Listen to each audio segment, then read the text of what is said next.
Pickaxe. Welcome, cast and crew, behind the scenes of Nocturne, A Curse of Strahd Tale. My name is Ryan McManus, and I'll be your director for today. You can find me running the Cast Party socials at Cast Party D&D, or my personal is Ryan.McManus, and I'm joined today by my behind the scenes cast and crew. We got Vince. Hi, I'm Vince. I play Theren. You can find me at all my socials at Dr. Stoice. It's like Blastoise without the bleh. We got Christian. Hi, I'm Christian. I play Enzo. He's a big guy and he's got a cat. And you can't find me on any of my socials. I'm going ghost. So Going rogue. Going off the grid. So if you want to track me down, you'll need at least 2 Good crows luck. Good and an luck. offering. Good luck. Lucky losers. You'll never find me. We got May. Hi, I'm May, and I'm playing Zielle, the character you might recognize from the AO3 story, Where You Find Warmth. Recognized from Academy, which is So fucking good. We got so our first good. fan fiction this week, and it's the best thing that's ever happened to It's me. I peaked in unironically my so good. TTRPG community, It- community career. Hello, I can't even speak. I'm so excited. I guess I'm gonna continue to slay in all meanings of the word. Did we say our taglines? I was so You don't focused have on to. this. I think I changed mine. So You're know. you today. Aw. Okay, I'm gonna slay in all meanings of the word.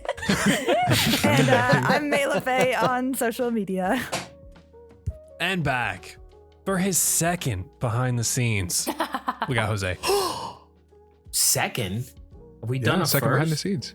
Yeah, you I were wasn't there on- for the first Yeah. one. Was he? No, I don't Yeah, think so, 'cause my that- dude. No, That no, covered- you were there. Yeah, because That covered the Tannis death. Because I died and you were there for that. You weren't there. Yeah. I mean, your second Oh, character. spoilers. I haven't Whoa. gotten that far in the show yet, dude. Oh my Oh, god. what the fuck? I think, Okay. I think your Tannis file dies? is still in your Google Drive. We're behind the scenes after Tannis is dead? Yeah, it's right here on January 3rd, 2024. Bro, that wasn't me. Truly bro. Sorry, big- not January, July. 24. July 3rd, 2024. How time flies. Ryan, play it back for him real quick. We'll all listen. This is actually a live react to Jose's behind the Yeah, scenes yeah, recording from July. No, you can't see this at home, listener, but from our point of view, we're watching Jose in real time break mentally. We've He's just watched trying a too shattering of the hard. Complete breakdown. He's tearing apart his house right now. Hey everyone, my name is Jose. Currently tearing up my mind palace. I play Alizzato, and dude, did we? I can't even remember.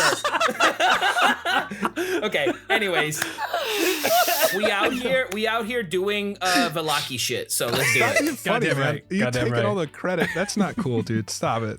Be less funny. And back for her, not back, here for her first behind the scenes. Yay! Hi, buddy. I play Dahlia. Whoa. Happy to be here. Efficiency, people. Just kidding. That's what we I'm like. excited That's to what be we're here. here for. No. I can't wait. That's what we It's gonna be strive so for. fun. The rough part is 2 of you do not matter right now, so Period. You're right. Damn. sorry. Damn. Wild. Got absolutely dunked on right in the first 3 seconds of this podcast. We had so for today, I don't really have much of a structure for things. I just wanted to go over the story so far from post Tannis departure up until episode 30, which the listeners have now heard. God, I hope if you haven't, go listen to this before we spoil things. But we all just recorded like last week, ending at Rictavio's tower. But we're going to start with episode 22 because we did a bonus episode for our last behind the scenes. So this is going to cover episode 22 all the way up to 30, which 22 and 23 started off incredibly sad. Sadly, no Christian or Betty along with the crew for those 2 episodes as we finished the feast and mourned Tannis's death. I do have one question for you guys, which is in regards to episode 22, which was the descent, which was the very end of the feast where you guys made it to St. Andrew's Church and Strahd came charging down from the heavens and you all encountered him outside the steps of the church. Did you guys have any other plans and or thoughts other than giving Tanis's body up? Because there was a couple people that asked questions in our behind the scenes chat for this episode, which I'll get to names, but there were a couple questions about what surprised me the most from the cast. And I think you all fully giving up Tanis's body has to be it for me. I don't know what else you would have done, but I think you guys giving up Tanis's body to Strahd was probably the most shocking thing for me. And I want some insight from you guys on that. I mean, to begin with, wasn't even expecting him to show up. That alone threw me for a loop. But when it came to finally having that conversation with him and him saying like, "Hey, give me the body or else," I was ready to fight. I knew you were. That's what I was gonna do. I fully had it prepped that was going to be your first encounter with Strahd. Like first actual encounter, first like battle. He knew Tanis was gonna I die damaged him. You did damage him. We had our first damage on Strahd in that episode. Let's go. But was there any other options that like crossed your guys' mind? Because he said he wasn't leaving without a body. I for sure thought you would even potentially give up Irina before giving up Tanis's body. Well, No way. Bro. Okay, hold up, chat. Let's begin here. I just listened to the clip. You're right. We did record that, and I'm drunk. Number 2. You went that far, Jose. What are you talking? What are you on? I had to. It was one of those things where my mind was like, "You got to remember that," because I was like, "This is the first BTS thing." Okay, so when you said about the body, one, there's no way we're giving up Irina because we don't know what I'll speak for myself. I don't know what the fuck is going on with that situation. But then also, I thought that was the only option. I thought the only option was to give up Tanis because it was like, okay, well, Zielle and Theren and Tanis have already gone and done a couple of things with Strahd, and now Strahd is here right as the feast was ending. So it was kind of like, you can take any body you want, technically, but you're here in front of us, haunting us and and sort of like playing the long game. So it was kind of like, are you here for this one? Because we'll give it up, but I'll speak for Alizzato based on what we know based on the current episode, which we can talk about, right? Yeah, absolutely. Yeah. Alizzato views it pretty much as like, you're only taking the body. I will deal with the soul later. You know what I mean? So it's like, for me, it was very much like, you can have this if this is what you want, but I will figure out what to do with Tanis' soul when I get a moment, because now that has to go through a whole series of, you know, rebirth and whatnot. So, you know what I mean? So it was just kind of like, here's the body. I'll figure out the mind later. Which but then, I fully loved. The more I thought about it, the more it made sense to me. It was more of an in the moment shock. And then after, I was like, especially after you delivered your speech of walking up to Strahd with Tanis in your arms, like ready to hand him over, that like, you will find him in the next life. Like this, Tanis still lives. It's just, we don't know where his soul is going to go off to. We don't know what body he's going to inhabit. We don't know when it's going to be put in a new body. Right. But it made so much more sense to me the more I thought about it, and I loved it. It was good stuff. You also played it off really well too. Like when you having Strahd show up was very much like a son of a, like, all right, like what's this angle now? You know what I mean? But it was nice too because you put it in such a way where it was like decisions now, and it was just kind of like, oh, okay, well, I don't even have time to process this thing, and Theren and Zielle are over there, and I'm just the other guy, you know? So it's like, you know, I'll really let them take lead on this, you know? So yeah, it was like a perfect way of applying pressure, but also like giving us the complete option of, well, you tell me what you want to do here, you know? May? I guess I have 2 things for Zielle, one of which being she's already feeling really bad about everything and like it was her fault, and Strahd made her feel worse. Yeah, he did. And it was kind of like giving up Tanis's body to me was like a give up moment, because that shouldn't be something she would like allow to happen, being so like justice oriented and caring about people and the specific people she cares about. But I think the other thing was because like I was, my thoughts were truly going like a million miles per hour these couple episodes. And I think like in my head, I was like, okay, I mean, Zielle doesn't have any like knowledge of like resurrection or any experience with anything like that. She doesn't know that coming back to life is a thing that can happen. Like, that's not part of Suni's religion. The only thing she's heard is this stuff about reincarnation from Strahd and like souls being trapped here and stuff. And I think, I don't think this was like her foremost thought, but it's probably something she's thought about since and has allowed her to not regret letting him take the body, was the fact that like, what if like if somebody could bring Tanis back or like control that reincarnation or whatever, like it would be this most powerful person that they've met. And like, I'm sure of course, like he would be doing it for his own evil purposes, but of course Zielle's gonna be like, oh, well, like if he comes back, like I can fix him. I can save him. So maybe there is some chance he could come back. And so she's like, well, I mean, what's he gonna do with the body? Like, I knew Tanis. Like, I don't need his body. That doesn't change anything. So. Even more evil Tanis. He smokes even more now. God. Well, after that, the feast ended. We were in grieve mode. We had one episode where we just sat and yapped. We sat and yapped and grieved, and we hung out with each other and just grieved Tanis. And then episode 24 came, and I not only surprised the cast, but I think also the fans. Everyone knew that we were having one character return. I don't think anyone knew we would have two in one episode. That was the episode that Christian and Betty joined the crew. What?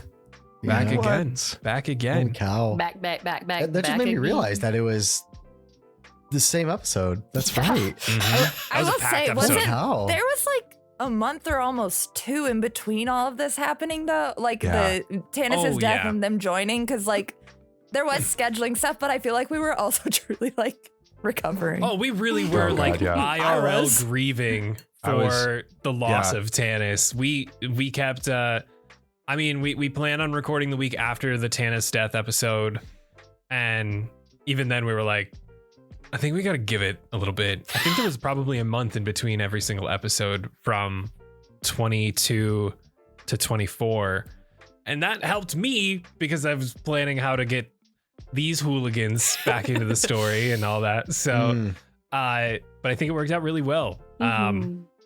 I loved Enzo's introduction with his little betrayal to Isaac to kind of just set the mood right off the bat.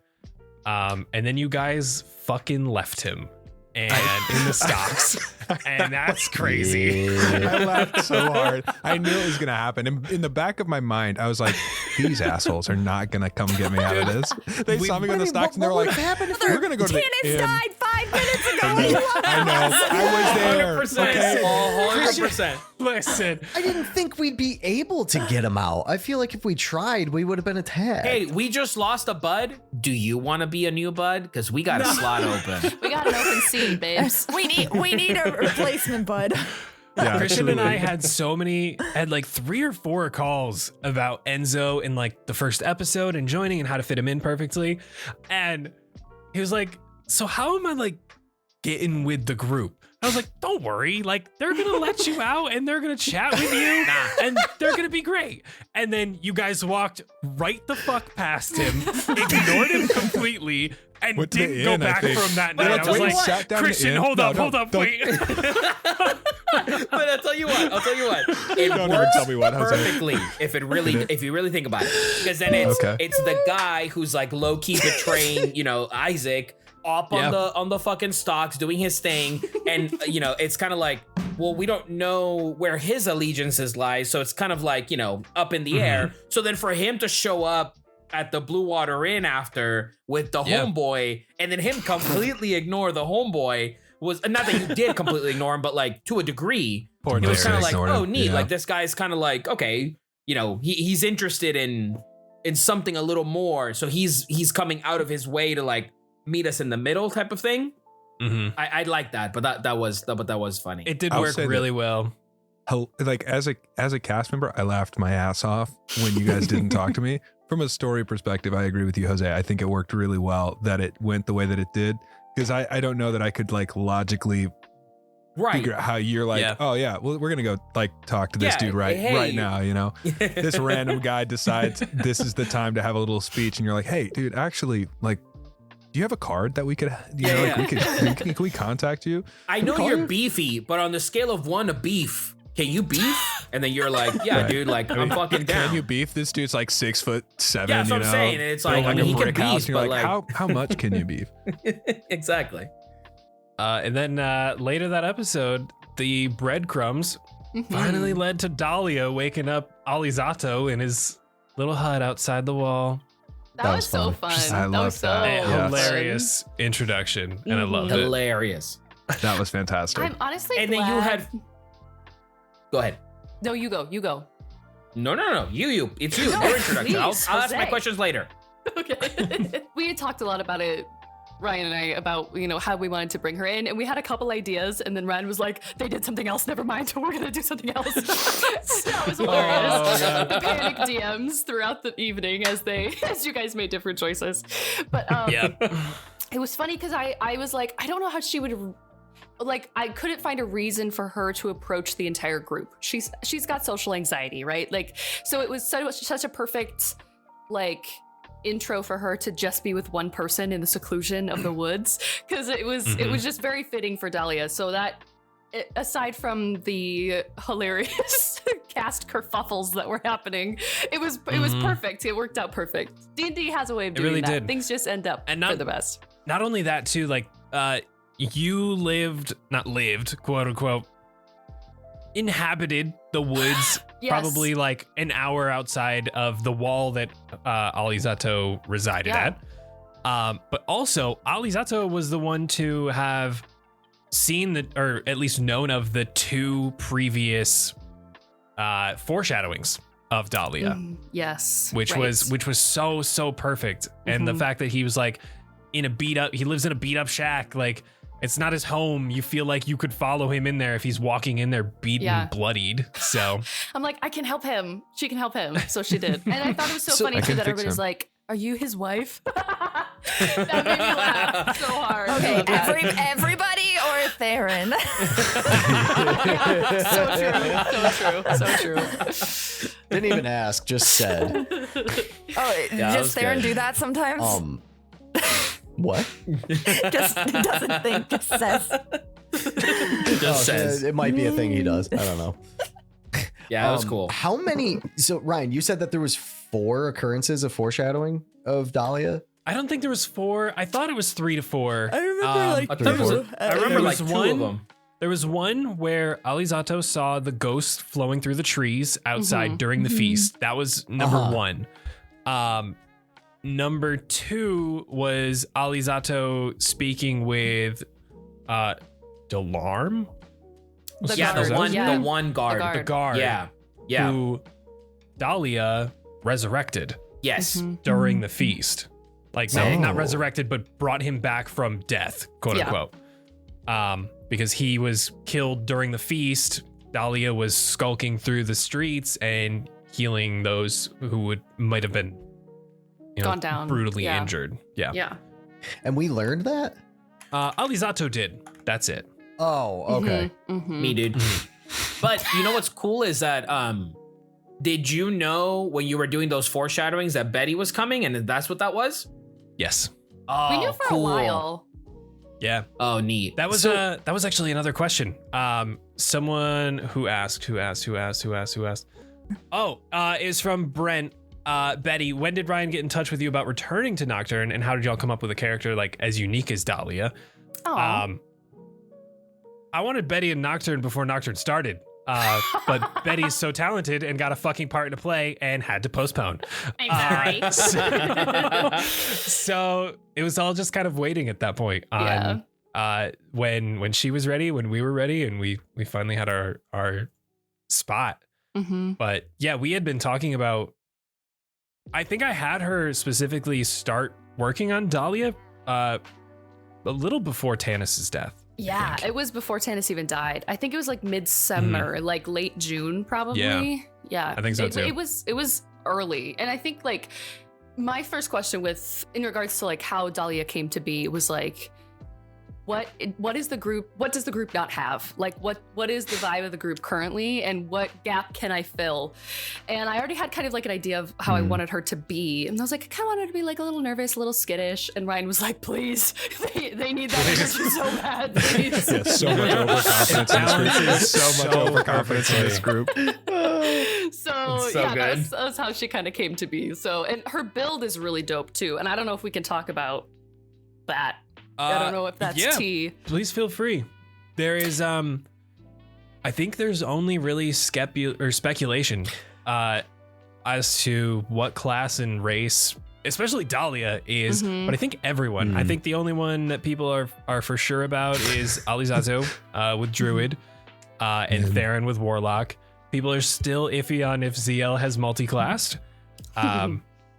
And I believe they know that Dahlia is a cleric, though everyone is asking about species. So what the fuck is she? What the fuck is she? What are you? What the fuck is that? Dahlia is a Shadar Kai elf. So, which is Undead. just like a moon elf. You know, mechanically, no. And that's all I'll My say about sis that. has told me she's Thank undead. well, We'll yeah, get there but when we there's get other there. things to that. There's other things to that. Oh, But he doesn't know why are you everything. sassing me? Yeah. Yeah, but I do. That's awesome. And she's a Twilight Domain cleric. So that's why she does like Cool. constellations and all that shit, is because my like lore for her, and this isn't spoiler backstory. I feel like I'm talking a lot. Hit it. This is what this is for. It's your That's first the whole one. We need to know. Please tell us. Tell us more. Lore, please. This isn't like spoiler lore, but this is pre-Barovia, and I don't think it'll ever come out, so I feel like comfortable saying it. But she like studied constellations and stars and like the like patterns, how the sky changes and stuff, and like the people she studied the stars with akined constellations to divinity. So that's why she's like a cleric to the stars, because she's like, they are like the end all be all, like they all Their mean own something divine. and it's all like, yeah. So that's why she's the way she is. She's super weird, but we love her. Yeah, we do. Correct. That did actually. There's another question, and I apologize. I didn't write this down, but I remember reading it. I will try to find it. There was Clip that in later. there's a question after the feast. Dahlia was not mentioned as someone who had felt the sun for the first time, and you just kind of leaked it with pre-Barovia. Is that okay? So, absolutely, hell yeah. Oh, I don't know. Yeah. Could change some things. So, to what extent we won't get into. No, But we won't. That is some little hint and It is answer a we thing. can provide there. Pre-Barovia. But with our new characters in tow, we started our preparations for the Festival of the Blazing Sun, and then shit went down. Which We had, I have to interject here. Yeah. This is not and nobody comment on this, but the fact that these two random new characters showed up to a terrorist plot and were that cool with it that Crazy. fast is insane. Because they showed up and they're like, so we put a bomb in the sun and we're gonna kill the guy. These two were like, Let's And fucking we are go. going to kill all of the people that you were working with a week ago. So, yeah, right. come Enzo's with like, us. my boss? Great. Love it. Yeah, let's kill him, dude. He's like, where's the button? Can I push it? Yeah, can you mind if I blow this up? You actually that mind guy. if I've wanted to do terrorism for so long. Jeez. Anyway, Yeah, continue that was on. crazy. Oh no, I feel like it's time to talk about our first big, I don't want to say first big event, but our first quote unquote BBEG fight, and the kind of pinnacle of the Vallaki arc is the Festival of the Blazing Sun. And I just In think it was round fun. 2 of the first BBEG fight. Okay, I'm not. Yeah. That is true. That is Tanis true. showed up. Okay, Tanis rode up. He rode up and he threw smoke.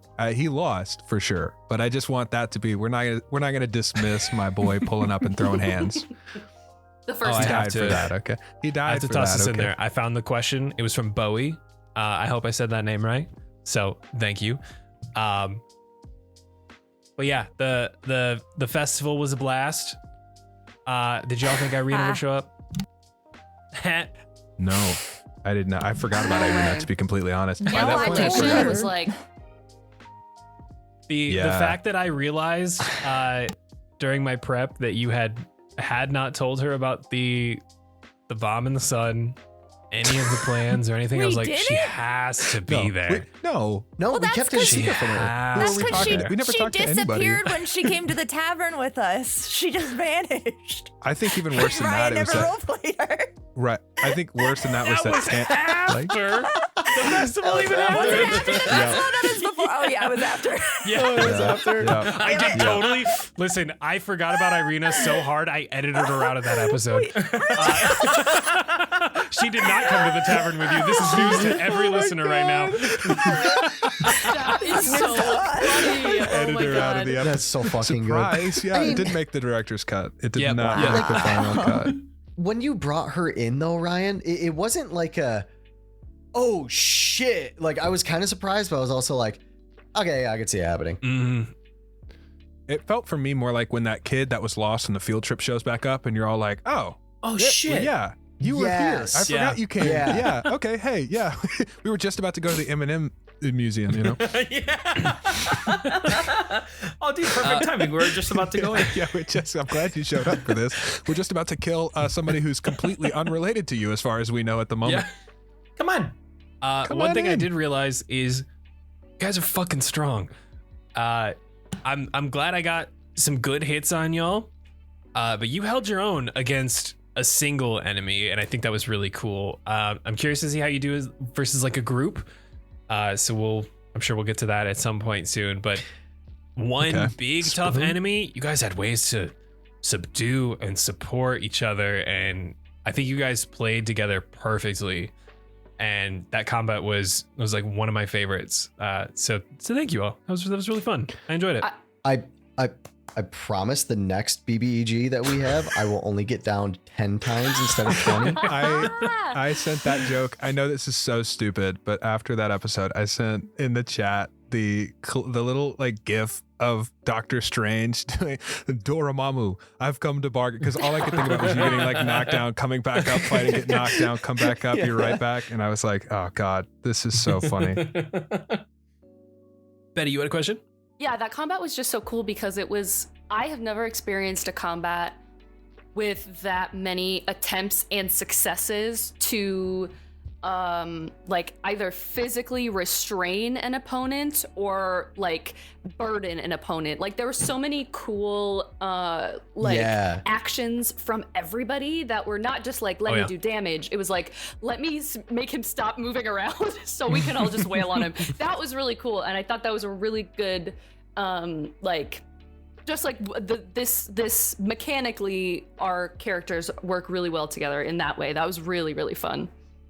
Yeah. I think adding on to that, I thought mechanically having the like environmental aspects to the fight added a really cool like secondary pressure of like people getting lost in the crowd and being like blinded by fireworks and all this Was kind it of like random stuff. That layer actions? getting hit by a cart, It like it was just like something like crazy that. stuff happening, and I was like, this adds this level of like, okay, yeah, you're showing up to fight Isaac, but also you guys just like set off a bomb. You know what I mean? Like it was like this, you guys have like detonated this city, and you kind of feel it in the fight, which is hard to I'm glad accomplish that- as a DM. So I like that you were pulling that off. I'm really glad that it showed because when I had Zielle, because Zielle started the fight, I had her roll, I think it was a D6. And that was how many layer actions I had. And whatever she rolled, that's what I was going to start with. And I was just going to go down the list. I forgot about And- that. Wow. Yeah. You doomed us. You And doomed us I all. wanted it to feel like not just a 5-on-1. I wanted to feel like you guys literally set off a bomb. Like shit's going to happen. Like no matter what, I had something environmental going on around you guys. The crowds itself were going to swallow you regardless every turn on top of the environmental action. So Betty and Dahlia doing the command was killer. It just took one extra round, but she still succeeded greatly. So that was awesome. Yeah. Betty. That made me nervous because I was like, how do we, like, we are going to die one of three ways: Isaac, the crowd, or some random shit happening. So it was like, well, how can I eliminate the most possible variables here? Take one of these out of here. Yeah, for real. But that was one thing I was going to say too, Ryan, to like applaud you, give you your flowers, was like sometimes doing a combat like that can feel really overwhelming. As a player, you're like, there's so much shit going on. But you did it in a way that it was like a lot was happening, but it was not overwhelming. Like we could still figure out like how to solve it. So it was just a really brilliantly run combat on your end. So thank you for such a good combat, Ryan. Thank you. I appreciate it. I was so nervous. Golf clap for Ryan. Yeah, golf clap for Ryan. Very beautiful combat. It was also cool too, because then you shifted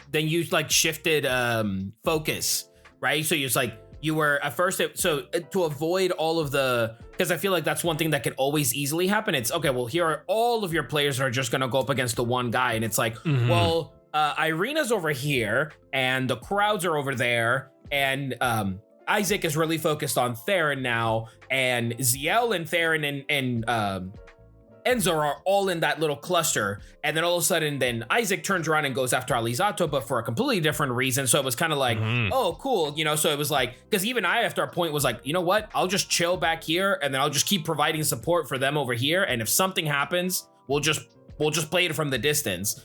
But then he was like, let's dance, and it was like, all right, let's do it, you know. But yeah, it was awesome, man. Great job. Thank you. We did have a little hint at a past Alizzato for that fight, so that was fun. That was fun. I don't want to get into it too much because other stuff might come out, but I think you even started talking about it in your little dialogue with Dahlia on the way to the tower in episode 30, which I loved. That was such a cool way to end the episode and pass the travel time. I loved that conversation between you two about like what remains. It was so good. But we will get to that because that's episode 30. So we're gonna hang on. We did get the Isaac saying sister.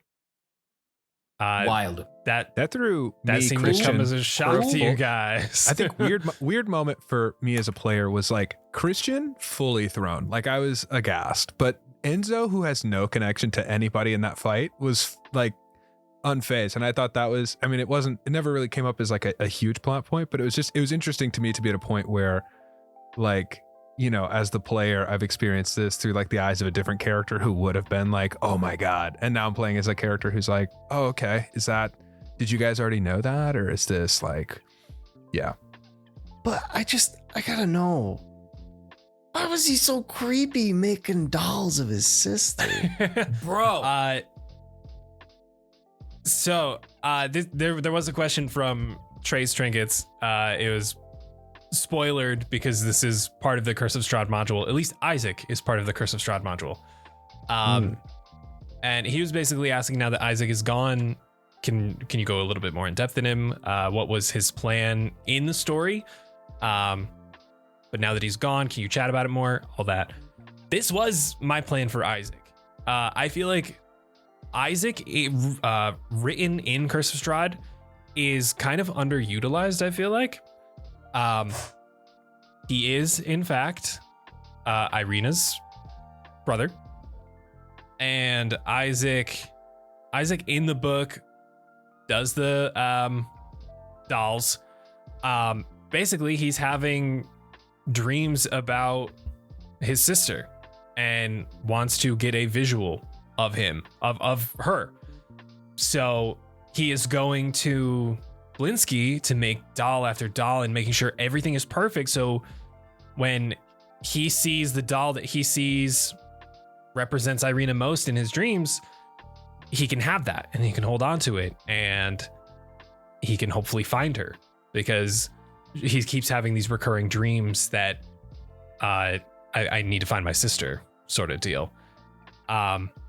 Creepy. But yeah, it's supposed to come off as really creepy and like this is like a lover, or I'm supposed to be some sort of romantic interest, but taken too far. And I love that aspect of it, because of the twist that it is indeed Irina's blood brother. And that's really all he is in the books. He's a stupid henchman for the burgomaster, and he has this connection to Irina that no DM really knows what to do with. And yeah, so I was like, dude, he's fucking strong. He has a demon arm that can shoot fire. That's sick. I'm gonna make him just a pure menace to Vallaki. Yeah. And just come up as this enormous dickhead, does what he wants, executes who he wants, when he wants, at the slightest inconvenience to him. So what you're saying is that Module Isaac wouldn't have killed Tanis. Module Isaac. That was a Ryan decision? If we run this by the module Tanis lives is what we need to know, canon. I don't know, because technically, I mean, the feast rule written is so, I don't even want to say so much different. It's a lot different than how I ran it. So I don't even know if Isaac would have been in the streets for the feast. He might have hunkered down. Oh. He's supposed to guard the burgomaster with his life. And it was cool. Yeah. And so I think he would have stayed in the burgomaster's mansion if we ran module Isaac. I think I got to toss this out here since we've just come back to the feast. I just want to toss this out here. There is a dog. And if I don't get to find that dog again, I think I'm going to lose my mind. I can make a note of that. Please, thank you. Okay. Because I think Enzo could have a dog and a cat. I think that's good. That is true. I think that'd be a good, he could just be an animal guy. All of my characters are secretly animal guys. Yeah. Betty? I have a question for Vince. Can I ask Vince a question? Hell yeah. Vince, can I ask you a Vince question? will answer. No. Vince will answer question. My question is, we talked about this a little bit, like in our after session, like aftercare, but I know that the audience is dying to know, what was it like for you as a player and for Tanis the character, and for Theren the character, when you finally killed Isaac? Like, can you walk us through that? Because so fucking badass. It was so badass. Oh yeah, I wanted it so bad, and I got it. I was so happy. I actually was like, I wanted it so bad that whole time, you know. And every time Ryan was like, he's looking really rough, I'm like, fuck, I'm down. Like, I can't. No, stop. Yep. I will get up in just a moment. I will be there momentarily. Res me, bro. Res me, bro. I've got ray gun, bro. Res me. I got a ray gun. But I don't know. I was just worried the whole time. Like, literally my hands were just sweating the whole time. Like, shit, I'm not gonna be able to do anything with this because I'm just an idiot and I keep putting myself down. And then when was it Z that helped me up at the end there, and I was able to basically sneak up behind and kill him. When Z did lay on hands on me and I had enough movement to get to him and everything, and Ryan had just said, I believe, that he was like looking really rough. I'm like, I might be able to do this now. And then I think I just did enough or something like that. It came down to the D4 again. Oh no, D6. you did plenty. It was if you hit or not or something. It was if you hit or not, because he only had 3 HP left after the crazy inflict wounds. He had 3 HP left, just like the Tanis fight, where you did not meet the damage. He lived with 3 HP, and now with him at 3 HP, you were able to take him down. So with me, I was just so happy that I could do it because I hate him. And it felt really good to be able to do it. I would have loved it if anybody else was able to as well. But for Theren, it was like a huge step for him for reasons I can't say yet. But it's I mean, it'll come out later most likely, but it's just a good one for him. You know, it's just a good win. He's on the next step, you know. Exactly. I love it. It was, I guess you could say, calming. Nice. Yeah. This brutal murder really put me at ease. I'm in Zen now. Yeah. I've just Yeah, been yeah. vibing Zen ever mode, since. dude. Just takes him. It's like, you know what, guys? Actually, I could go for a nap. You That know? was relaxing. Yeah, the flames around me sort of just kind of give me this But like toasty feeling. You're You fighting can't see his ways. flesh. It's just blood from all the times he's gone down. He's like, anyways, let's go back and relax. He's just got deep gashes, you know, Yeah, great. everywhere. I feel great right Yeah. now. Zielle is like, the camera shoots out and it's just Zielle holding Theren because Theren can't hold himself. He's like, Holding my "You good?" ribs in place. Yeah. Like, Yes, the double rib shot. You took like several permanent injuries from that too, didn't you? I have 3 permanent injuries now. Oh my god. Yeah. Two Yes. from that and one They are all from Isaac. Oof. Yeah. The one, or wait, was the one in the collarbone? Yes, the one was the collarbone that Dahlia healed. So there's still just a Yeah. nasty scar It's just there. like and deformed then you there, now you yeah. have 2 almost like identical scars that are burned and singed, probably All by from like your Isaac? broken rin. Yeah. One thing that actually never really came out because you guys never went to the Burgomasters, but just talking about like the module versus Nocturne. Yeah. You guys never went to the Burgomaster. The Burgomaster was supposed to have a family, and I never really incorporated that because you never went there and you never saw anyone other than the Burgomaster. Enzo would probably know that, but I'm gonna bring it up randomly when we're talking to somebody else. Be like, yeah, I bet his family was killed, and you're like, yeah, what? oh yeah, they were executed. They definitely put him to the sword. You know, they had it, all of them. Pretty sure. It was bad. It was really nasty. But anyway, we don't care about that. We're at this spooky tower now. There's bad blood between Fiona Wachter and the Burgomaster, which was hinted at a couple times when Tanis and Alizzato were at dinner with Fiona. Ooh. She had talked about her daughter being affected by the Burgomaster's family, and you also heard cats scratching, like a cat scratching upstairs, like she had a pet. Module Curse of Strahd has the Burgomaster's son as a fucking psychopath, to the point where the Wachters and the Valikoviches had an arranged marriage. Fiona's daughter and the Burgomaster's son. So Vargas's son, I don't remember his name, was supposed to marry Fiona's daughter, and they were supposed to then bring up a house together and rule Vallaki, basically. It was the 2 big houses of Vallaki coming together. And anytime that Fiona's daughter would go over there, the son basically magically tortured her so much and tested spells on her that she went insane and now thinks she's a cat and is now locked upstairs in Fiona's second spare room. I need to know right now if this is canon in Nocturne and we just didn't ever get to it. That's what I was going to I'm ask. going to say it's canon because you heard the cat scratches. I am not going to Damn. allow. If you guys go back there, that's gone. I'll make up. Fiona has cats now, and her daughter's sick. That storyline. That's so cool. Was So we have to go back fucking in order crazy. to save her from that fate, even though we can't actually That's save her from that sick. fate. That's Dude, I would have loved if we got that in our story. Oh, Yeah.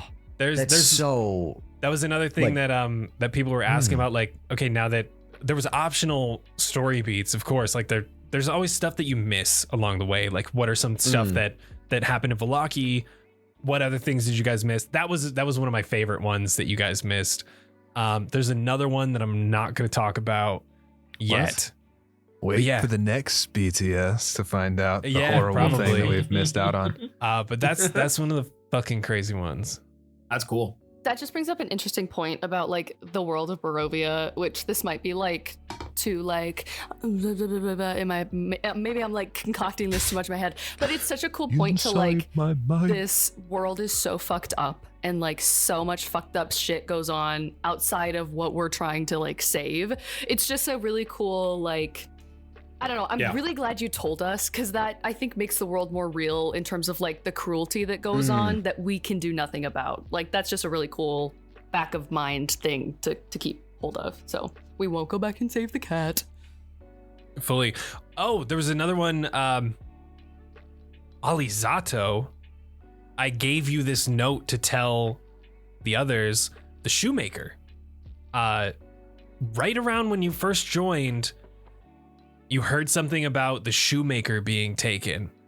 The burgomaster has a room in his house that is just 4 solid walls, and he just throws people in for days at a time. No food, no nothing. So you could have found the shoemaker. And there was a second hint to the shoemaker. There was an old lady coming out of St. Andrew's when you went to go see Irina the following morning after you dropped her off. There was a procession leaving, and there was an old woman talking to Father Lucian about, but I don't know where my son is. And you guys talked about, I think talked to her about her son, and it was the shoemaker. Okay, right. And I remember thinking in that moment, going like, I feel like this is in regards to that, but I feel like there's a lot of people missing. So is this just kind of like there's a lot of people missing? I guess I might have not put. No, that's fine. And it's just it's little story beats and breadcrumbs of it's more so like trying to show everyone that the burgomaster is an asshole, and that's what came across, and that's exactly what you needed. Right. That he'll just pick people off the street if they're not doing what they're told, and just throw them in a room and again basically torture them for days until he decides, I want another one in there now instead. Yeah, that's good. I think like having the setting be the setting that it is, the way in which you executed the NPCs around it, and then just sort of like constant, like I feel that we vibed really well, and we just sort of kept talking and going to the Blue Water Inn and doing like, Nocturne shenanigans. But it kind of felt like after a bit, it kind of felt like, okay, I feel like any minute now something's going to blow up. Mm-hmm. And you know what I mean? It was like, I guess we're all just kind of waiting around until that. I mean, granted, that being the festival of the blazing sun, but like, even before that, it just kind of felt like, like this is great. This is fun, right? We're all just having a great time, but like, what the fuck is going to happen tomorrow? So that was really neat. This is such a weird, potentially not helpful comparison for me story-wise, like what it feels like.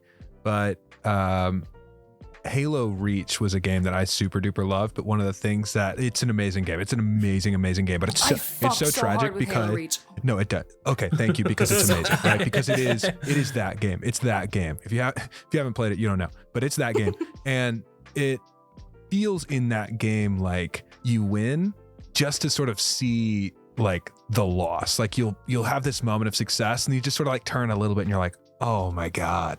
And in the game, there's a moment where this guy, like, one of the characters sort of sacrifices himself, and he's like, I just saved the planet. And then just like 50 more things show up, and they're like, oh, so yeah, you did. So it was worthless, right? But that kind of feeling, that ambiance of like, we're doomed sort of, is coming through a lot in this campaign. And I do think that is really, really cool to play in, because you're right. You're at the Blue Water Inn, you're like, we're going to fix this. And you're like, let's just not talk about the shoemaker for a second, or the scratching sound that we heard, Vasily said it straight to Zielle. There's no winning when it comes to Barovia. Yeah. I'll show you. We're doing great so far. You okay? haven't seen me in my element. You haven't seen me in my element yet. I know. And speaking of Vasily, the original group, we got a little taste, a little hint at Vasily when you guys went for your ball outfits, which is our last little segment before our episode 30 ended. You guys finally went to that hint the bistros. Theren. Yeah, that got taken out of the episode because I'm stupid. Okay, well, here's what you need to know, listeners. Yes, here's exactly what you need to know. Ryan keeps forgetting that Theren can't fucking read, and I keep giving him the subtle hints. Sticky note. It's always, Theren, you notice something, and you read this note, and you're like, I fucking can't, bro. And I'm like, you're so right. I fucking can't, bro. Please, Vince, one episode, if he does it again, please just respond with, yes. Words. My old enemy. Paper. Yeah. Paper. It must be a sign. There's some symbols on this paper that seem to be organized in a way I love don't shapes. understand. It's an older code. Skip a ride. Can't make it out. Shapes. I did love getting to play dress up with y'all. It's kind of your first shopping episode of the whole campaign, So which is fun. crazy. I know. That was awesome. It was a nice little nice story beat of calm and almost like happy. You guys got to be like jovial and engage with each other and see some joy left in Vallaki after everything that happened. And I love Lottie. I can't wait for you guys to meet Gilly. And yeah, Vasily came to pick up his, not pick up, but place his order for his masquerade outfit. So you at least know Vasily will be there, but I'm sure you guys assumed that already. But Which I have a question about that, actually. And perhaps this is my preconceived notion of what the citizens of Vallaki are like or no, but like, wouldn't they not want to help somebody who's worked with Strahd? Or is it more like he'll kill us if we don't make his outfit? You know what I mean? Vasily is I don't think he's known to the populace as someone who works for Strahd. Gotcha. Okay. He was able to walk right into Vallaki, walk into the Blue Water Inn unnoticed, and make his way up to Zielle's room. I don't think he's, Strahd is the face of the organization. He's a no-name peon at this point. Gotcha. He's gotcha. a unseen PR He's just guy, a guy. apparently. Yeah. He's just a guy. He's just a dude. Running overtime doing press. People might for not this know guy. to the level of what like he interacts with Strahd, which is kind of funny because he's just walking around as probably one of his at least most trusted people in Ravenloft. Seems like it. Yeah. I'm gonna have a talk with him. We're gonna have a talk with him. with you Because I over was a going to dance. say, Uh-oh. Zielle's like, deal. don't worry. I'm going to talk to him alone Fine. again. Hang on. Give me a second. I Speaking gotta of the have a talk dance, with several men there. we're gonna. I think you guys ended. You're at Rictavio's. We'll figure out what Rictavio has to offer in the coming episodes. But I believe your plan is Rictavio's, back to Vallaki, and then off to the Masquerade. And all I have to ask is, Zielle, what the fuck are you planning to do with the Masquerade? You're making me so nervous. I've been torturing Ryan for months. It's Basically- terrible. I know I'm not going to be prepped for and it. in person. Well, that's for me and my party to know and for you to find out. I guess you're right. Exciting stuff's in store. That's I'm all just I'll saying, say. have some Exciting banter stuff. planned. Have some banter prepared. And it better be witty. Okay. And it better be no. at Better least be snappy somewhat as hell. Bridgerton Better coded be a little enemies bit to is all I'm lovers gonna coded. say. Now, Yeah, are go you watch trying to? Bridgerton. Go Yeah, watch I already season one know- of Bridgerton. Yeah. No, not I was just Bridgerton. I know gonna say- Bridgerton studied. Yeah, season 1 and 2. Go back and rewatch those. Season 3 maybe, but like mostly season 1 and 2. I was gonna ask, like, oh, do you plan on doing this alone or making a scene? And I already know you're gonna try to make a scene. So I was gonna say she came with a group that do might be you? really easy to make a scene you know with. that? Is I might be Alizzato? making I the don't least know, scene. May. I don't I might know. be making the least scene I made one there. Look at my party. Yeah, I was gonna say That is Alizzato so walking true. in is gonna be my favorite because I don't know This what is the- that's gonna be. Yeah, but it's gonna be This unhinged. is the one thing I know how to do. This is the one thing. I mean, besides Theren is kick ass. barely gonna want to walk in that damn place. He doesn't want to be seen. It is funny because the only other person that might have known what to do in this situation got iced. So it's Yeah. about to be a really interesting. Yeah. But you know When what's me and Let's take Theren on the dance masquerade. together, which he owes me, that's the scene. But I got other stuff planned. Theren I got other stuff planned. technically did give you a dance already. Hey, No, listeners, that was that's our before. shh, listeners. That's our Wasn't it? second fan fiction. So if you've not started, go ahead Yeah. and start. Make jotting sure some to- notes Yeah, down. if you This would is- like to write Baby. preemptive ball fan fiction, please feel free. We'll take it I would free. die. You have no idea. I would die. I'm gonna write preemptive ball I'm going fanfiction. to. Yeah, I'm going to. Please, me and Betty just messaging each other. Yeah, we're like. Jose, you had a question? No, I was just gonna say that it was cool because I've never played Curse of Strahd. I just know about it, but even then, to me, Curse of Strahd was always kind of like a Dracula character that was kind of like, Yeah. well, you just won't actually ever see him until you get to the end. You know what I mean? Where it's like he'll be just sort of like a thing, a shadow, a creep in the night type of thing, but it'll just sort of be this enigmatic thing that you'll deal with later. Almost the MacGuffin of the thing. But having it be when you were telling us that, like, oh no, like people, dignitaries, and other folks actually going to this ball, it's like, oh, okay, so I'm thinking about this completely different. I'm thinking that like, oh, it'll just be like, I thought it was actually like a creepy ball where it's only us 6, and then you know the ghosts come out from the portraits and we dance the night away. But it's like no, it's people and you have to behave yourself. So like, I was very much, and I think I even mentioned in the episode before where I was like, no, I'm actually okay with not getting dressed, because if we're just in here to take down the bad guy, then you know I'll just sort of covertly go and spy on the situation. But I don't know, it sort of like elevated it from that point, and it was like, oh no, this actually is like a big deal. Like, all right, sure, Zielle, go ahead and make me an outfit. I'll wear the outfit. We'll go and party that way. But yeah, that was pretty neat to sort of put in perspective. I did put in player chat while we were playing. I don't know if we ever addressed it out loud, but I realized we have Tannis's invitation as well, in theory. Oh, yes. So we have another invitation, and then if we just get someone in as a +1 or whatever, which I'm happy. I will do that. Enzo does not have an invitation. I think that should be made very clear. I think he's just sort of been here the whole time. So if that's if he goes as Tannis, that might be a slay. Oh, Strahd would be pissed at that, and I'm stoked for it. Please do that. Yeah, of course. Please do that. Yeah, right. It'd be so funny because it's me. Yeah, he's got this. He's like, yeah, of course I'm Tannis. What are you talking about? I'm gonna go brood in the corner for a second.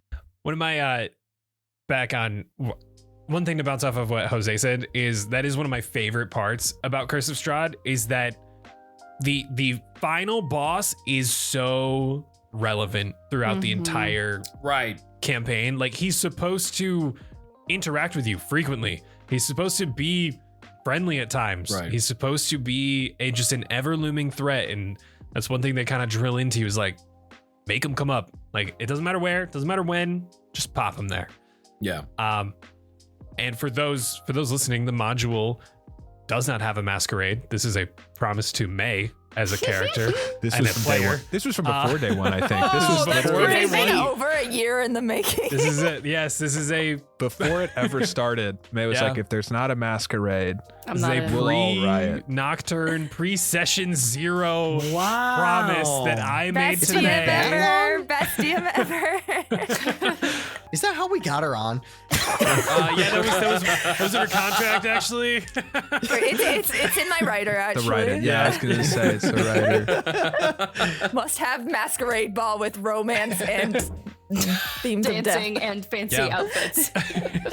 Possible. Did you guys also think that the masquerade would be like a more private event? No, are you guys surprised to hear that it was this big? I was fully expecting it to be a big event. It's a You can't spectacle. have a masquerade that's a private event. That would just be a party. Yeah. I guess you're right. Yeah, masquerade. All I think is like mad people. That was the in this picture, it was very much like he's gonna do something in the masquerade ball. Like I was we'll go dressed up because in the third act of the movie we have our dope outfits that then we have to fight in, you know. But it's like, but it was like, oh no, it's an actual masquerade where we have to go and show up and make face. So it's like, oh shit, like much bigger. I do love that. Again, that this group is going to have to make face. I just can't imagine what that possibly looks like. Bro, easy. For who? For which character? For other you, than dude. Zielle? For Enzo? Enzo who punched a child in the face? That happened. I think Dahlia's gonna do amazing, actually.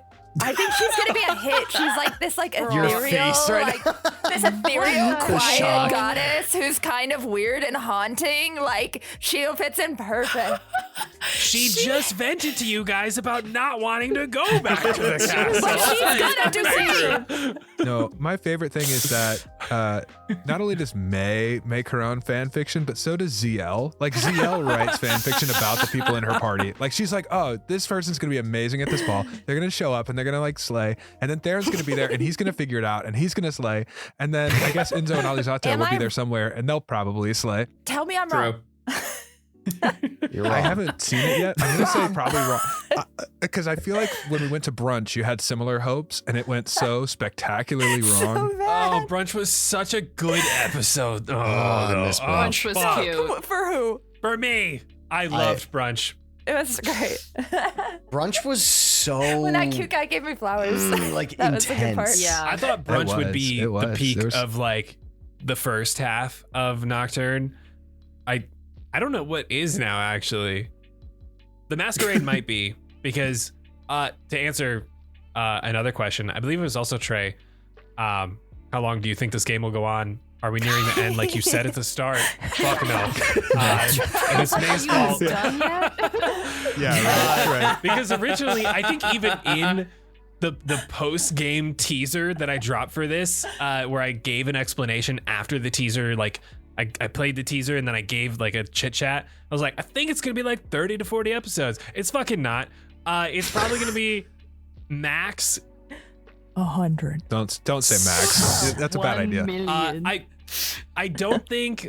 I think we're halfway. I think we're halfway. I'll tell you guys that right now. I think we're halfway. Bet. If not a little further. That's kind of our recap up until now. You guys are at Rictavio's and we'll see what happens there. And then we have a Masquerade to look forward to after probably a couple episodes of nonsense in between. Can we talk about the fact that we never talked about the fact that me and Alizzato switched bodies? That was a question. I was saving that. So There was real. Sorry. I'm so sorry. Because No, you're good. Because me and Alizzato never talked about it. And I'm wondering if that becomes And it was this sick. awkward thing between us that we'll just like forever be like, no. Anyway, good to see you. Speaking of possibly awkward things that happen between characters, are there any questions about Zielle and Theren's slumber parties? Oh my god. Oh shit, you're right. Either. There's just a list of questions. Yeah. Just bring it up. Just There's mention no Theren Zielle questions. it. Just a fan fiction. Just a fan fiction. We did get the fan fiction out of that. But before I get to listener questions, did you guys have any questions for each other? I know we've kind of been asking each other questions like here and there throughout, but do you guys have any specific questions? It doesn't have to be from the last 10 episodes. If you have something from day one, or future questions, just wanted to open it up to you guys before I jumped into the listener questions. I don't know if this counts. Oh no, please go ahead. No, my question is for everybody, so you go ahead. Mine kind of is too. So I feel like it falls in the same category. Work. Okay. Hey, We're Christian, here. go for it. Yeah. All right. Here it is. Spitting out a killer first question. So Tanis had a coin, a really cool, super duper special coin. Did anybody pick that up? Or is that just gone now? I think Did you that put it in is the letter? I thought Theren that's in got it, though. Zielle's pocket. Oh, I have it. Okay. Zielle, I wanted to. I couldn't remember if we. Yes, and actually, Zielle, make a note of that. I think you have, because you took the letter out of Tanis's back pocket, and the coin was inside the letter. Or the journal entry to Zielle. Yeah, because you said when he was on my on your my back. shoulder or whatever. Yeah, that's okay. right. And then I think Ryan made it a point to say that. Body, I've got his papers from his pocket. Yeah, that's right. I remember that now.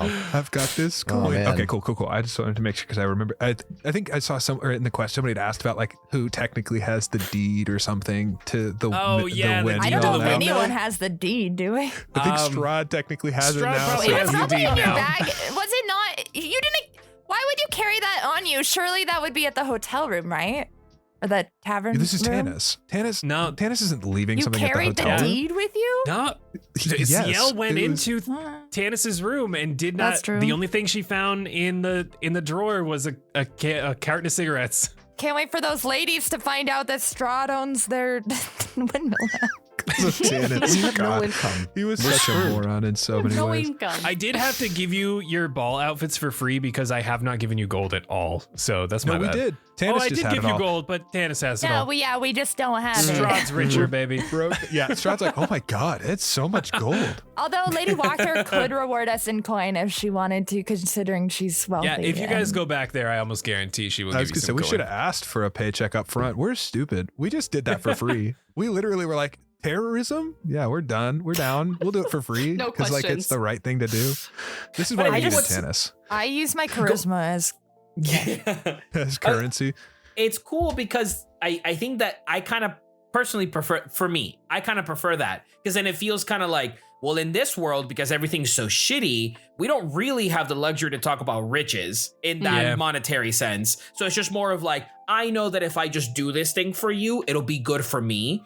So let's just but I agree. There is definitely that element. They have a bigger house. Like, they have a way bigger house than anybody else. Yes, so it's they have a roof on their fucking house. You know what I mean? Like, yeah, that's true. So they clearly have something. So they're saying we're in the same boat. Yeah, they've got like 3 BMWs in the garage, and they're like, we're all in the same boat. I'm like, I don't think we are. I don't think we're in the same boat. You just do this for me, and I think your boat looks a little different than mine. I'm like, I'm paddling mine and taping it together at the same time. Betty, what was your question? My question was, I just want to know, like, in terms of moral check-in for characters, like after all this has happened, after Tanis's death, like, is anyone's character feeling like a little less inclined to be a good person in this world? Like, you know what I mean? Sometimes when you're in an evil existence, there's the impulse to like have your character be a little bit of a anti-hero or morally gray. So I just wanted to know if anybody, because I will say, Theren, every time you open your mouth, I'm like, is this the time that Vince goes rogue and turns Theren into evil? Right. As if Theren doesn't resist half of the good things already. Yeah, on the edge of your seat, man. If anything, Brian, I think Brenty asked a similar question about Zielle. Yeah. It was in that same.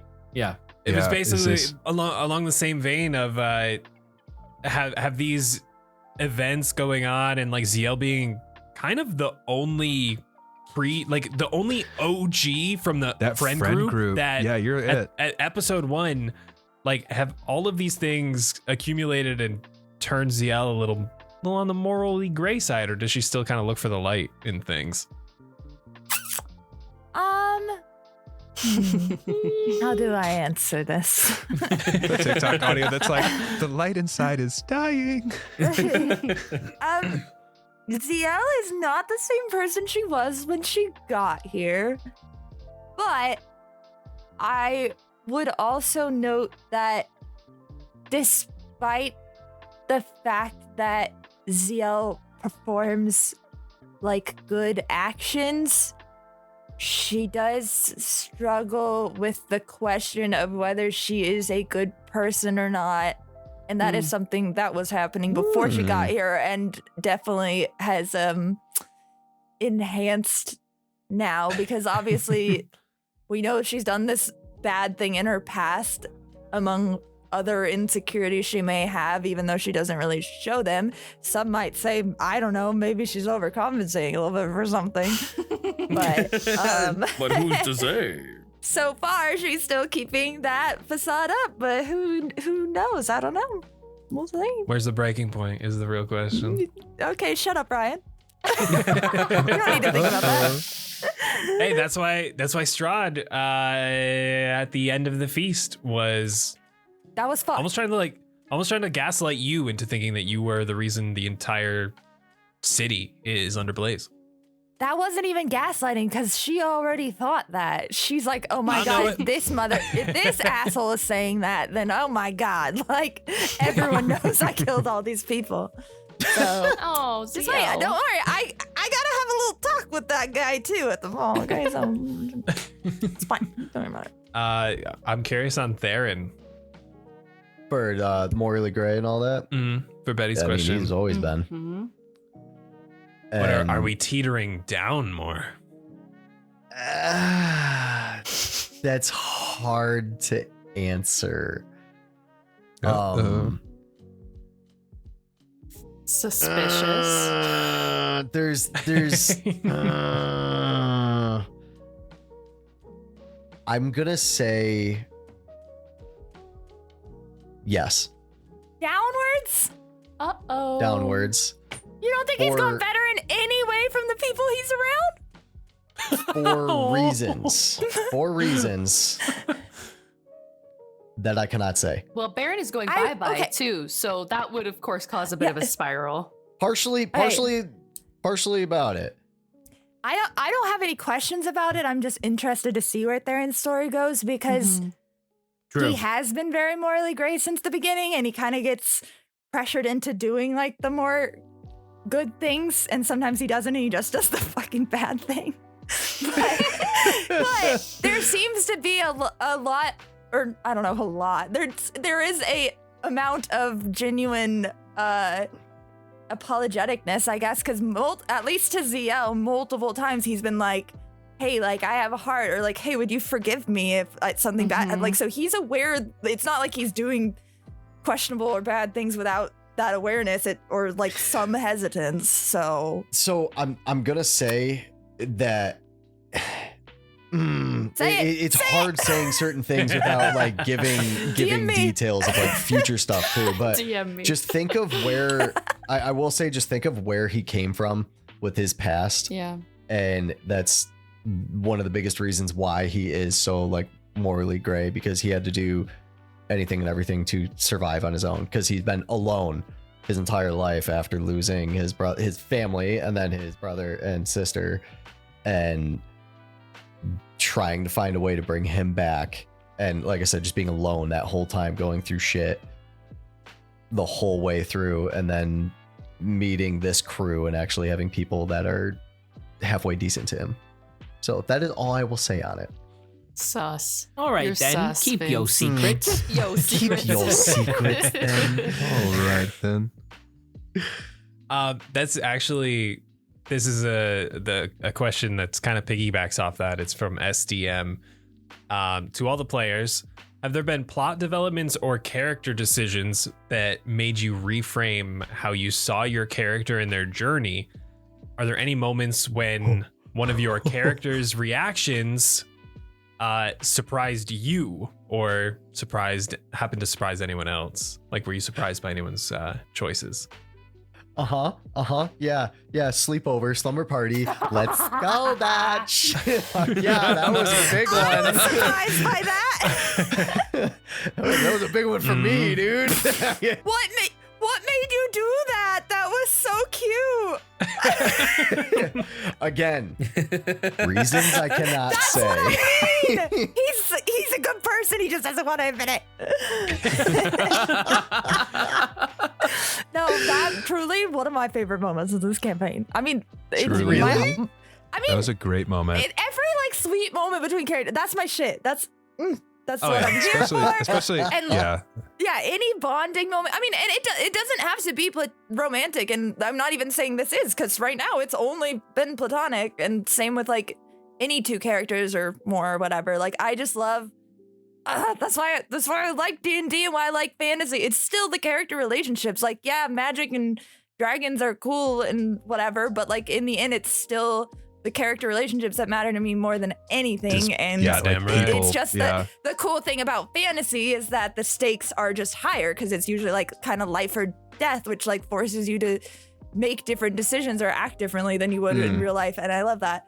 Not that this sleepover was life or death, but it was so cute for Theren to have like that moment of vulnerability. And I was just, and that's why I had to keep it going the next night. Yeah, it's almost like it's like Theren.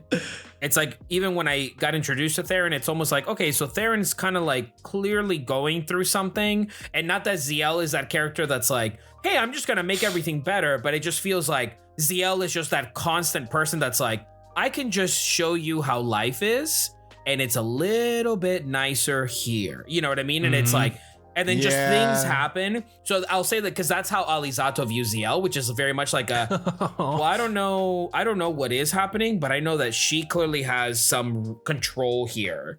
You know what I mean? Not in a power dynamic, but just kind of like, she clearly is seeing the world from a different perspective than I am, and Theren is.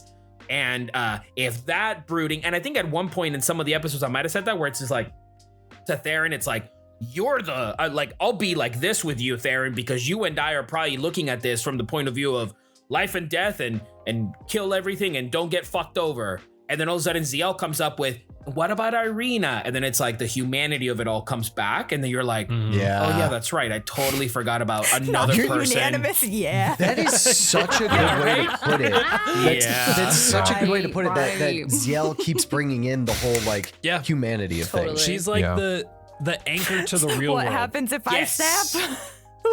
Yes, exactly. The anchor. You are literally the anchor to the real world. 100%. That's the real curse of Strahd. Love you, babe. That's the real curse of Strahd. That was good, If we Christian. lose one more party member, That'll do it. That'll do it. So no tomfoolery at this masquerade. I swear to God. I will kill myself and then kill you in the afterlife if you die at this ball. I can arrange that. Oh, no. I'll help make that happen. That sounds fun. Not the killing yourself part. Don't do that. But I have 3, and one of them has to do with Zielle. I did not expect Dahlia to be so buddy-buddy with Zielle so quick, but I love their dynamic so much. So that was unexpected, I think. Also, when we were at PAX, May, you unironically referred to us several times as like, she's the moon elf to my sun elf. And you were really chill about it, but I was like, I was like freaking out internally. So that really did make my trip. Thank you for that. And then I also, for reasons I cannot disclose, when Dahlia saw Enzo, that really shifted a lot in her in terms of comfort to the group. Yeah. There's a lot of inter-monologue things that are happening with his presence that she is working through. But you hinted at something, didn't you, Betty? It's way worse. I don't know. It's way worse than that. I don't know. Maybe. I don't know. I want to jump into some listener questions, and this one is really, really fun to me because I know how I envision things, and I want to know how you guys do the same because I know to what level my imagination runs off with this shit. So I'm curious how you guys view all of this. This one is from Josh. How do you all envision the story? Like in your minds, what does it look like? Does it even enter your minds? Is it full movie scenes? Is it animated? Is it people in costumes like IRL? Like what do you see while we're playing this game? How does the story play out, and how do you envision it in your head? And I want to start with Jose. I feel like Jose's I'm so curious. I think he's gonna kill it too. He seems very, very. I don't see, bro. So. That's it. Was that? I was like, I don't see, bro. Yeah, That's I don't it. see it. Yeah, I actually got You nothing. hyped it up. But okay. They don't. Yeah. I only see things as a sequence of edits like a movie. So I only can see it as this cut can lead to this cut, and then from this perspective you can see this perspective, and Ryan only wants us to see this, but if you were to zoom out you could probably see that. You know what I mean? Like that kind of stuff. Like for example, there is a moment in the feast when Theren and Tanis break off, and then Zielle kind of runs off, and then Alizzato is a raven like flying over the city. It's like I could see that. You know what I mean? It's like I can see it's almost like in a very sort of like smaller fashion in Lord of the Rings when they get to when they get to Bree because they're gonna go meet Gandalf. It's a very quick scene. You only see a couple of huts, but that's all of Vallaki for me. Run down, can't really make out the houses, and they're all muddied and gross and sort of like, disheveled. But then like when you add fire and everything was burning, it's like, okay, but then you can see it all and the flames reflect on the people and you can see Tanis and the flames are, like coming out from his eyes, and you can see Theren as well. And Isaac sort of like this creature in the flames is just all I could see. You know what I mean? Like wherever you looked at Isaac, there was a flame behind him, that ferocity, that strength that just, is not going to go good for us, but you can't extinguish it. You know what I mean? It's like, it's just there. It's just there. And then Zielle, I don't remember verbatim what she did, but it was like, I just saw her like running through and taking care of like this moment that was happening, and then me flying over her. I don't know. It's just, I see it all as this very dramatic, dark cinematography style sort of like movie where the only light that you see is when it's daytime, and it's only the sort of like surrounding lights that allow you to glance off anything, that sort of low candlelight, and that, I mean, honestly, kind of like Nosferatu in a way. I don't know if anybody has seen it, but it's like, it has that like, I want to so bad. It has this like Victorian style age to it. And that's how I see Vallaki, which is just like, everything looks low-key like it's monochrome, but it's not, you know what I mean? And then what shows up are these symbols. So like Zielle's hair, Theren's sword, you know what I mean? Dahlia's entire makeup, Alizzato's hair, you know what I mean? So it's like, those are the colors that you pull from. And then like, for somebody like Enzo too, it's like, well, the towering figure and then the cat, you know what I mean? So it's like, ooh, there it is. There is all of our motifs and emotions that we're playing with, all visual, you know? So I think it's neat. I like it. I love every time I'm sitting here, even during sessions, I don't know if you edit them out, but I'll sometimes I'll go like, oh yeah, you can cut to this. Cause it's like, I can just, it works. It works for me. Yeah. It's really, really cool. Yeah. It's also how I can only picture an adventure if I picture it like it's being presented to me like a movie, I guess, you know? So yeah, I like it. And you also do a great job, dude. Like the way in which, you know, I praise you and we talk about this, but like, let's be honest. You really do a great job at like really kind of setting the tone and really guiding the way in which you want us to see what's happening. So it's very natural, because I feel like one thing that can get lost in games like this, it's like you can have such an understanding of like, okay, we get it. Everything sucks here.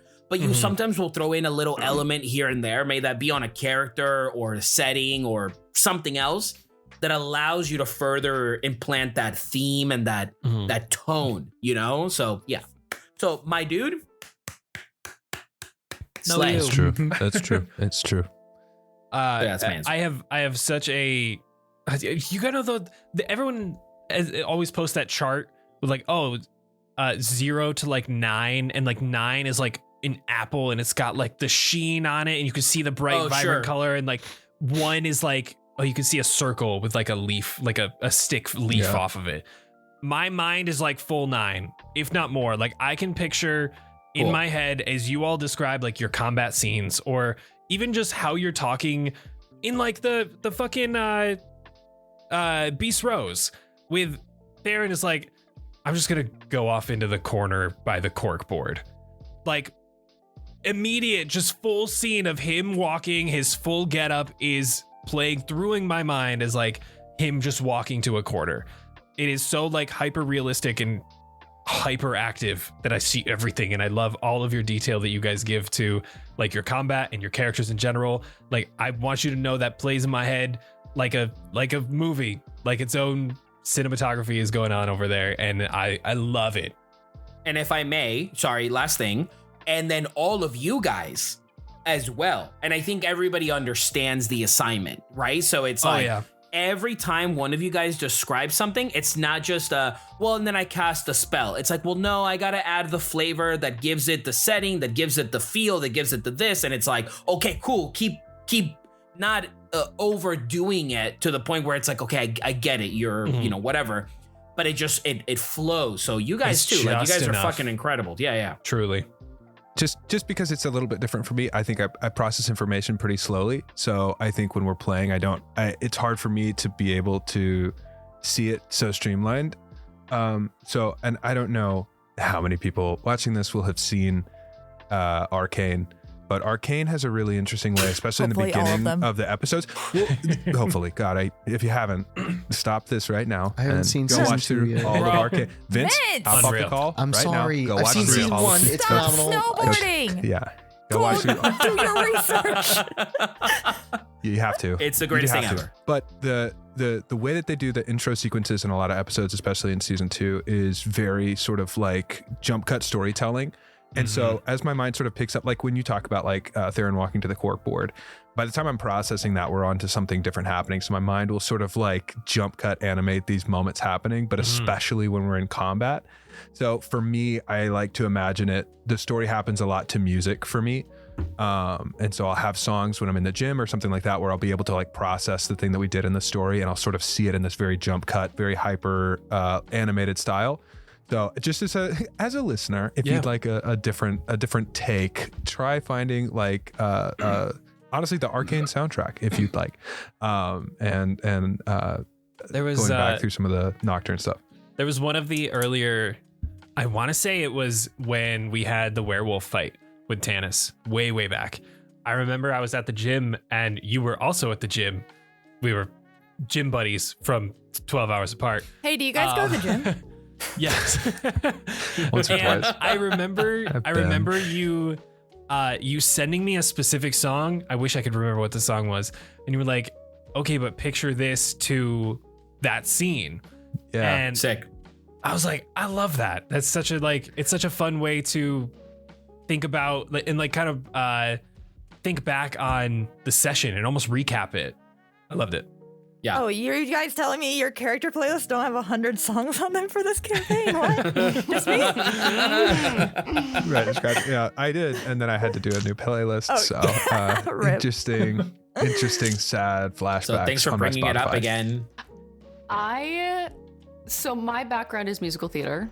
I am like a theater actor. So when I experience like a D&D setting or any kind of like theater of the mind, I experience it like I would if I were on stage, which is like I feel what's going on physically. So the best example I can think of is when Dahlia inflicted wounds onto Isaac's back. Like I literally will tactilely, kinesthetically imagine what that would feel like to like feel his rotting flesh like ooze between my fingers and like pulling it back and this. So like I that's how I like to put things in my head is I can like feel how cold it is, or I can like there's wind, or this is what the shop smells like. It smells like leather, and you know what I mean? Stuff like that. And then I had another thing that I was gonna say. Oh yes, okay, this is a silly fun fact, but I'm dyslexic and I have dysgraphia. So basically I can't, numbers and letters are hard for me. So whenever there's writing in like a theater of the mind setting, my brain can't like see it. My brain like can't concoct what's written on the note. Oh, okay. So it's often just like squiggly lines. Like I picture it in my head. It's The just very like cartoon. yes, which makes me think of SpongeBob. this is what Theren sees when he tries to read because he can't. Oh, wow. Holy shit! Damn. Oh, incredible. Dahlia Those are from my the distance is saying, "Come on, Theren, read it." But Lock Betty in, is my like, guy. "Oh Yeah. boy, The Betty's interesting like, swap. what Love the that. Yeah. fuck? Yeah. that's cool." So I think I'm like almost a mix between you, Jose, and Christian, where I view it like full detail all the time, but I'm like super into the artistic view of it and the colors, like having things pop a lot, like how Jose, when you were talking about when everything's really muted at first, but then when we get to the scene where everything's on fire and you just see the colors pop from the fire and how it like sheens off of somebody's like sweaty side of their face, like on their cheek, you can see the fire radiating off that, and then the color of like the purple mist around me, and then I for some reason I keep viewing Enzo's cat as like a celestial cat almost. I don't know why. Like I just view it as like this black hole basically. And so my mind just keeps going to that. But I get these super detailed views of everything going with Ryan, where it's like always at a 9. And Yeah. my brain then goes to, okay, I want to view it from the top angle, like as a movie. I want to view it from the top and then down lower, really close, further out. Like I want to get that really big third person view of everything. And then like, oh, what would it be like if it was a first person view? And then sometimes the Christian part of me comes out where I'm like, oh shit, I'm focusing too much on that and things are happening right now. I need to like jump cut to something right now. And Jump cut edit it's happens, hard you know? because it just happens like shit. Okay, I gotta end this scene in my head and go to the next scene. And You have like a quick TikTok edit to get to where we are, you know? yeah, exactly. Yeah. This is I feel like this is a fun adjacent question. So if you're not done answering it, then please continue. Yeah, no, it's just I'm like, I view it as movie, and I look at everything with that Victorian sort of look, like in Nosferatu, the trailers I've seen at least right now for this campaign at least. And that's really it. It's just full detail, full movie. I play a movie in my head the whole time. I was only going to ask, and you don't have to answer this, and if it's lame, we can dodge it completely. Like, and I guess this kind of goes for everybody who sees it, like, as a movie. If you were picking somebody, like, if you had to pick some, like if somebody was directing this for like, you had to have somebody else come in and direct this as a movie. Like, Don't what ask me this. movie? I work have in the to, film because industry. Don't ask me that. Because I can't see it as a movie, like I'm trying my best to be like, okay, what does that look like? So that in my mind is I'm like, okay, if you were picking somebody, you had to pick somebody outside of this story to direct it.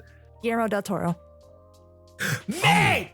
Okay. Really? I love that. Yeah. Oh my God. Yeah. Yeah, That's because I amazing. wanted to be romantic.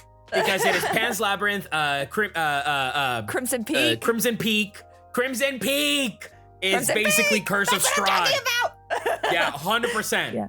A little You're bit of gonna- Pacific Rim, weirdly. And Vasily is Tom Hiddleston. Oh, Jesus. Well, I will say this to May's point. I don't want to take this away from her, but I just want to, because of the excitement of that, 100%. Crimson Peak is a And in movie Crimson that like Peak. the movie is good, but like the set design and the sort of all of Yes, it is the wardrobe, beyond incredible. the world, the aesthetics. All of it. All of it. So it's like 100% true. And I had seen a scene online somewhere while we were playing Nocturne, and I was like, yeah, this is exactly what it is. It's like this super dark opera style, very well lit, but everything seems very diluted, but also really terrible and gritty. So Christian, to your point, that I think without a doubt, I think I would have to say, for that element of whimsy, but also terror, I think it would have to be Guillermo del Toro to back up May's incredible pick. But also, sorry, if I may, before you and I, when we were going to do another project with Ryan a while back, you were telling me about this music thing too. And I agree with you 100%, because sometimes before I get ready for a session, like on Wednesday nights, I'll put on just like music that I have, like D&D ambiance music. And if I can kind of monologue as Alizzato to that music, then I'm kind of like, that's where I'll find where I want Alizzato's energy to go. So I'll just sort of think of like, okay, like this song makes me behave like this. So I think that's kind of the beat and rhythm that I want to take Alizzato, hopefully, in the session, apart from the jokes and giggles, but like all of that, I love that. Yeah. Listen, I'll toss it. Fun fact: just if you've listened to the Isaac fight and you're wanting to know, Christian, how in the world did you see? If you go and pull up the Arcane soundtrack and listen to "Heavy Is the Crown" and then think about that fight, it changes it a lot. I had that experience in the car, and it was kind of amazing. Sick. I got one question here, since we were just talking about Alizzato. And this is from SDM. What's everyone's favorite quote from the campaign, and why is it "Don't talk to me"? So funny. From Alizzato to our little shithead teenager on the steps of St. Andrew. Because that's Jose at work.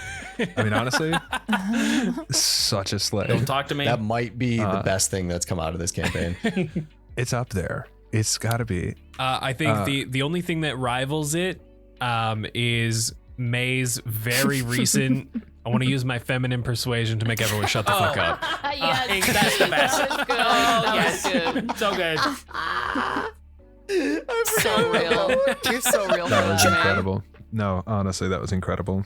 But no, to the players here, I think we have to at least ask Christian. This is from Trey. What was it like having to transition into a new character mid-campaign? Did you always have a backup planned, or was he created after? I've lost characters before, but I didn't know what went into doing it on a show like this. Well, I'll say that when we went into this originally, we had a conversation where, Ryan was very clear about the fact that our characters were very mortal.